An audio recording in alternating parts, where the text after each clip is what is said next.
নমস্কার বন্ধুরা, welcome to ইউনিকন। তো বন্ধুরা, বড় খবর কিন্তু বেরিয়ে আসছে কলকাতা নাইট রাইডার্সকে নিয়ে।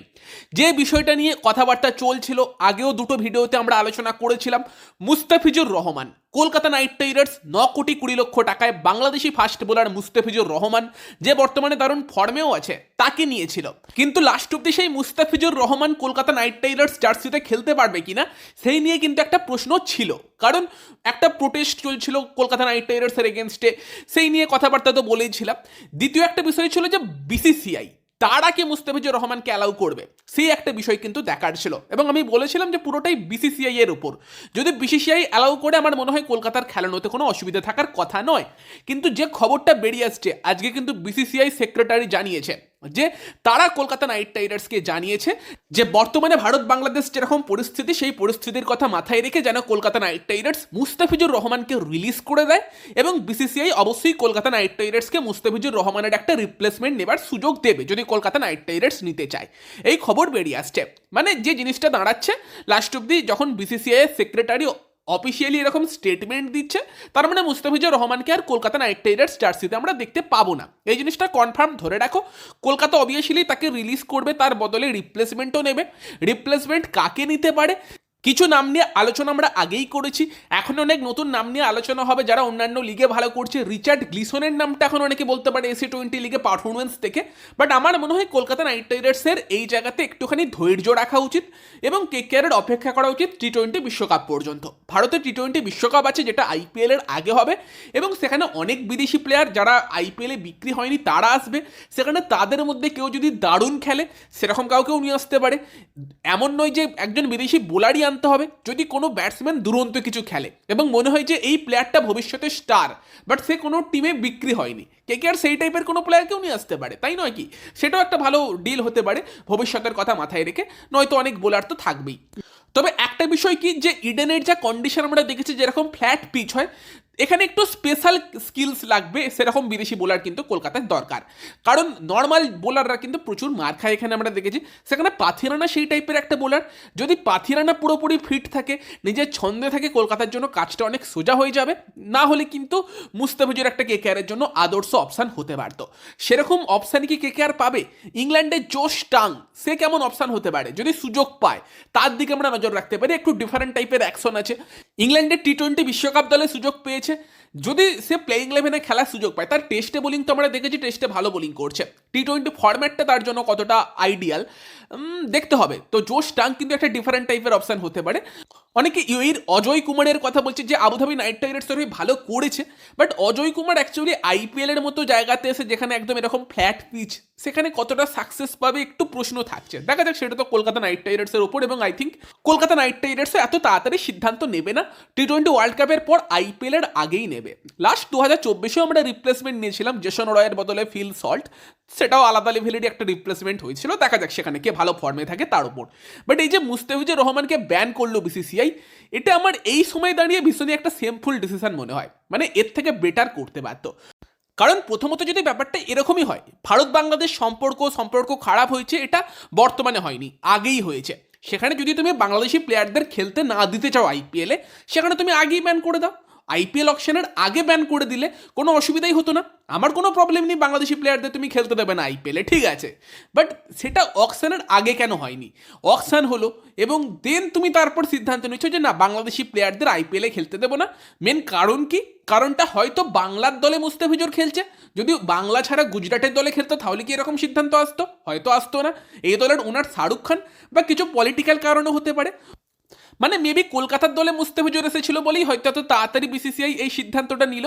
নয়তো প্রোটেস্ট তো ভারত কেন পাকিস্তানের এগেনস্টে এশিয়া কাপে খেলবে? অপারেশন সিন্দুরের মতো একটা ঘটনা হলো, যেখানে রীতিমতো একটা যুদ্ধ আমরা দেখলাম। তারপরও পাকিস্তানের এগেনস্টে ভারত কিন্তু এশিয়া কাপ খেললো, যেখানে 3বার পাকিস্তানের এগেনস্টে ইন্ডিয়া খেলেছে। হাত মেলাও না মেলাও সেটা অন্য কথা। পাকিস্তানের যা লাভ হবার ইন্ডিয়া পাকিস্তান ম্যাচ হওয়াতে, সেটা তো পাকিস্তান পেয়ে গিয়েছে। তুমি তারপর হাত মেলাও না মেলাও, তাতে কি যায় আসে? সেই একটা ঘটনা আমরা দেখলাম।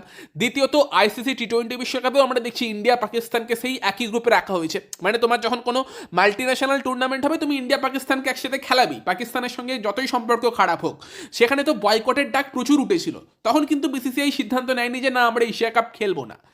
বাকি তো ডবল স্ট্যান্ডার্ড আছেই, যেমন দুবাই ক্যাপিটালসের হয়ে কিন্তু মুস্তাফিজুর এই আইএল টি20তে খেলছিল, সেখানে তো দুবাই ক্যাপিটালস যেটা দিল্লি ক্যাপিটালসের টিম তারাও মুস্তাফিজুরকে টাকা দিচ্ছিল। কালকে আবুধাবি নাইট রাইডার্সকে মুম্বাই এমিরেটস হারিয়ে দিয়েছে, যেখানে একটা বড় ভূমিকা নিয়েছে সাকিব আল হাসান। সেই ম্যাচ নিয়েও ভিডিওর লাস্ট অংশে কথা বলছি। তবে সেই এমআই এমিরেটস তো আম্বানির টিম, সেও তো সাকিব আল হাসানকে টাকা দিচ্ছে। তো এই বিষয়গুলো কিছুটা চোখে লাগছে। তবে পার্সোনালি আমার এটাই মনে হয় যে ঠিক আছে, তুমি বাংলাদেশের প্লেয়ারদের খেলতে দিতে চাইবে না ইন্ডিয়ান লিগে, সেটা অ্যাবসোলিউটলি ফাইন, বাট তুমি অকশনের আগে কেন সেই সিদ্ধান্তটা নিলে না? কলকাতা নাইট রাইডার্সের এখানে একটা ভুল আমি বলবো যে কেকেআরের মেন বোলার হয়েছে পাথিরানা, যাকে কেকেআর 18 কোটি টাকায় নিয়েছে। পাথিরানা চলে গেলে মুস্তাফিজুর প্লেইং লেভেনে সুযোগও পেত না, সেটাও একটা সত্যি কথা। বাট পাথিরানা না চললে কেকেআর কি সেই লেভেলের রিপ্লেসমেন্ট পাবে? সেটা একটা বড় সমস্যার জায়গায় কেকেআরের হয়ে থাকবে। বাট কলকাতারও একটা ব্যাকআপ প্লেয়ারের পেছনে এত টাকা খরচা করা হয়তো উচিত হয়নি, সেটাও আমি সেদিনই বলেছিলাম যেদিন কলকাতা মুস্তাফিজুরকে নিয়েছিল। এবং আরেকটা বিষয় হচ্ছে কলকাতা কিন্তু কুপার কনলি টাইপের একটা প্লেয়ার, যেও ফিউচারে স্টার হতে পারে, সেই টাইপের একটা প্লেয়ারকে কিন্তু মিস করেছে মুস্তাফিজুরের মতো একটা প্লেয়ারকে এত টাকা দিয়ে কিনতে গিয়ে। ফলে আর এমনিতে আমরা এত রেস্ট্রিকশন দেখছি, ওদিকে আবার দেখলাম বাংলাদেশ ক্রিকেট বোর্ড নাকি সেপ্টেম্বর মাসে ইন্ডিয়ার সঙ্গে বাংলাদেশের সিরিজের শিডিউল অ্যানাউন্স করেছে, যেখানে 3টে ওডিআই 3টে টি20 হবে। তাহলে কি ইন্ডিয়া বাংলাদেশে খেলতে যাবে? যদি বাংলাদেশে ইন্ডিয়া খেলতে যায় তাহলে ভাই বাংলাদেশের প্লেয়ারকে ব্যান করার কি অর্থ, এটাও বুঝতে পারলাম না। এবং সেটা এখনও বলবো, বাট যাই হোক, সেটা কলকাতার জন্য একটা আপাতত ধাক্কা, যে যদি ইনকেস পাথিরানা ফর্মে না থাকে কেকেআরের ডেথ বোলিং কিন্তু আরেকটু সমস্যার জায়গা হতে পারে। তবে সেখানেই দেখা যাক কেকেআর রিপ্লেসমেন্ট কাকে নেয়, এবং সেটা হয়তো টি20 বিশ্বকাপের পরেই কেকেআর নেবে। বাকি আবুধাবি নাইট রাইডার্স তারা কিন্তু কোয়ালিফাইড 2 থেকে ছিটকে গেল মুম্বাই ইন্ডিয়ান্স এমিরেটসের কাছে হেরে, যেই ম্যাচে কিন্তু অবভিয়াসলি বাংলাদেশেরই প্লেয়ার সাকিব আল হাসান সে কিন্তু এমআই এমিরেটসেরও একটা বড় ভূমিকা রাখলো। বা সল্ট অ্যান্ড পেপার সেই কম্বিনেশনের জন্যই আবুধাবি এই জায়গাতে এসেছিল, আর সেই কম্বিনেশনটাই এই ম্যাচে চললো না, সল্টের ইঞ্জুরি লেগে গিয়েছিল। জানি সল্ট তার ন্যাচারাল খেলাটা খেলছিল না, স্লো খেলছিল, বাট যদি সল্ট 60 বলে 70-75ও করতো, উল্টো দিক থেকে আরও 70-75 রান হতো, 150 রান হতো, তাহলেও আবুধাবি এই ম্যাচটা জিততে পারতো। সেই জায়গাতে সল্টকে অবশ্যই মিস করেছে। আর মাইকেল পেপার যে আবুধাবি নাইট রাইডার্সের মেন প্লেয়ার ছিল, সে কিন্তু রান আউট হয়ে যায় শুরুতেই, বোধহয় 1 রান করে। তো সেই জায়গাতেই কিন্তু চাপটা খেয়ে গিয়েছিল। আরেক ওপেনার অ্যালেক্স হেলস 36 বল খেলে 29 করে, ম্যাকমুলেন 8 বলে 13 করে। দেন 2 বিগ হিটার ব্যাটসম্যান লিভিংস্টোন, একজন 10 বলে 4 করেছে, আর একজন রাসেল 10 বলে 3 করেছে। কোনো ব্যাটসম্যানই ঠিকঠাক ব্যাট করতে পারেনি, টোটালি ব্যাটিং ব্যর্থ। আলিসান সারাফু একমাত্র 40 বলে 50 করে নট আউট থাকে। সেই কিছুটা কিন্তু 120 রানে পৌঁছে দেয় আবুধাবি নাইট রাইডার্সকে। অ্যাটলিস্ট 140তে দরকার ছিল, পিচ যতই স্লো হোক রানটা এনাফ ছিল না। বাট আবুধাবি নাইট রাইডার্স শুরু ভালো করে, আন্দ্রে ফ্লেচারকে অজয় কুমার আউট করে দেয়। দেন ওয়াসিমও আউট হয়ে যেতে পারতো, প্রথমে সুনীল নারায়ণ ক্যাচ মিস করে অলিস্টোনের বলে, তবে দেন সুনীল নারায়ণই তাকে আউট করে। নারায়ণও ফার্স্ট ওভারটা ভালো করে, তবে সেই জায়গাতে টম ব্যান্টন একদিকে ছিল, 53 বলে 64, লাস্ট অব্দি নট আউট থাকে। বাট খেলাটা ঘুরিয়ে দেয় সাকিব আল হাসান।